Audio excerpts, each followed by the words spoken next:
أنا مقاعي وحليلها عبد العزيز محمد علي محمد تولدت أنا دقلنا أنا وحليلها شرار يقول لباح ديوان كفر حسنا يعاو لماتن كي كونغوين رئيس الوزراء مقرد هذه أبنا كفر حسنا وأنا خوكا حسنا وحياة سيدي عون والله ومعنا نرش كجرتها مقالة تولد ويدي أنا سيدي إجابة الوجوه إن شاء الله تولد سوجرتها قراعسي رمي labada waa laga helaa waxaan u baahan tahay reebaadi u baahan tahay aqaalada miyigu ku xiran yahay laakiin ganacsiga la hodheelo laga cunteeyo leedahay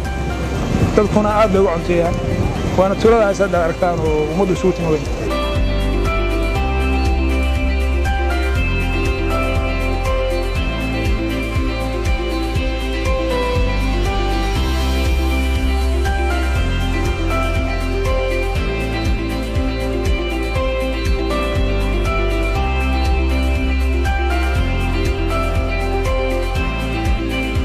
runtii wax weyn oo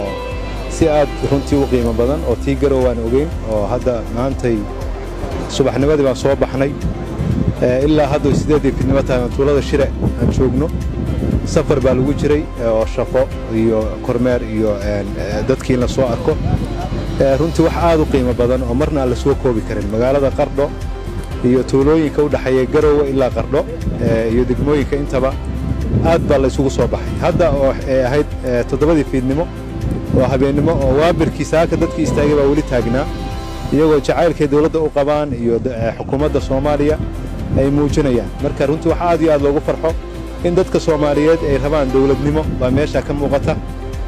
iyadoo safarkii hore runtii oo madaxweynaha aan la socday midkan ra'iisul wasaaraha hadda nasiib u yeeshay inuu soo raaco wax aad iyo aad u qiimo badan runtii oo aan marna la filayn oo isbedel dadka Soomaaliyeed inay dawladnimo aad u rabaanin baa ka muuqata